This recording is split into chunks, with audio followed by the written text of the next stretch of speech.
আসসালামু আলাইকুম। মোজোর বোতল কাচি নিয়া বিকেলবেলা যাইতেছি একটু কাজ করতে। কি কাজ করব বলতেছি। আমার সাথে আরেকজন লোক আছে মাইনুল, যে আমাকে প্রায় সময় ভিডিও করতে হেল্প করে। তো কাজে যাওয়ার পথে আমাদের গ্রামের পুরনো ময়দানের এই কলা গাছের রাস্তাটা আমার এতই না ভালো লাগে। বেশি ভালো লাগার কারণ হচ্ছে দুই পাশে কোলা ক্ষেত আর কলা গাছ তো আছেই। আসলে এইসব মনোমুগ্ধকর রাস্তার কারণেই গ্রাম অঞ্চল মানুষের কাছে একটু বেশিই প্রিয়। যাই হোক, কাজের কথায় আসি। আমি প্রায় 2 মাস আগে 20 কেজি লাল আলু রোপণ করছিলাম। আলু গাছগুলো এখন অনেক বড় হয়ে গেছে। প্রত্যেকটা গাছে পর্যাপ্ত আলুও ধরেছে। আমি 1 মাস আগে পোকা মারার জন্য গাছে পাউডার স্প্রে করছিলাম। আজকেও পাউডার স্প্রে করতে হবে। সেই জন্যই আসলে মোজোর বোতল নিয়ে আসছি। তবে মোজোর বোতলে যে লাগবে ব্যাপারটা কিন্তু তেমন না। যাই হোক, আগে আলু গাছের পাশের আগাছাগুলো পরিষ্কার করতেছি, কারণ পানি আর ঔষধ দেওয়ার পর আগাছাগুলো একদম ভিজে কাদা কাদা হয়ে যাবে। তাই আগে আগাছাগুলো যদি একটু পরিষ্কার করে নিই তাহলে আমারই সুবিধা হবে। স্প্রে করার আগে গাছে একটু পানি ছিটিয়ে দিব।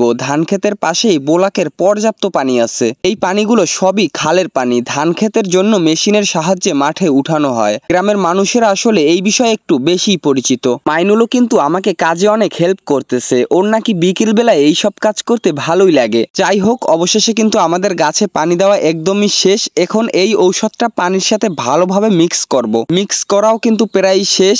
এবার বোতল সম্পূর্ণটা ভইরা পাইপটা লাগিয়ে দিতেছি। প্রত্যেকটা গাছে সুন্দরভাবে স্প্রে করতে হবে। আলু গাছে কিন্তু প্রচুর পরিমাণে পোকা ধরে থাকে। যেই পোকাগুলো কিন্তু আপনি চোখে খুবই কম দেখবেন, তবে গাছের পাতা দেখলেই পরবর্তীতে বোঝা যায় যে এই গাছে আসলে পোকা ধরেছে। এত কষ্ট করে গাছ লাগিয়ে যদি পরিচর্যার অভাবে গাছ পোকায় খেয়ে ফেলে, মানে লাখ টাকার বাগান খাবে 10 টাকার ছাগলে। আমি সবসময় মনে করি সবজি চাষ হচ্ছে একটা মনের শান্তি। নিজের হাতে ধরে গাছ লাগানো, গাছগুলো আস্তে আস্তে বড় হওয়া, আস্তে আস্তে সবুজের একটা সমারোহ, 2-4 দিন পর পর বিকেল বেলা গাছগুলোকে একটু পরিচর্যা করা, এই সব কিছু মিলিয়ে একটা সেরা লেভেলের শান্তি আছে রে ভাই। পড়ালেখার পাশাপাশি খোলা জমি থাকলে টুকটাক সবজি করা ভালো। যাই হোক, পাউডার স্প্রে করাও কিন্তু শেষ হয়ে গেছে। আলু ক্ষেতের পাশেই অনেকটা জায়গায় মাটি আগে থেকেই গুঁড়া করে রাখছিলাম। আজকেও মাটিতে একটু হালকা নাড়াচাড়া দিয়ে রাখতেছি, কারণ শীঘ্রই এখানে কিছু চারা রোপণ করব। একদম পাশ থেকে দেখতেছেন কিছু বরবটি চারা রোপণ করেছি এবং প্রত্যেকটা চারার সাথেই কিন্তু টুনি দেওয়া আছে। আপনারা যারা কৃষি করেন বা টুকটাক সবজি চাষ করেন তারা জানেন বরবটি চারা লাগাইলে তার পাশে টুনি দিতে হয়, নয়তো হয় না গাছগুলো। আজকে আর কাজ করার দরকার নেই। তো যাওয়ার পথে আমাদের পাশের ক্ষেতেই দুজন মহিলা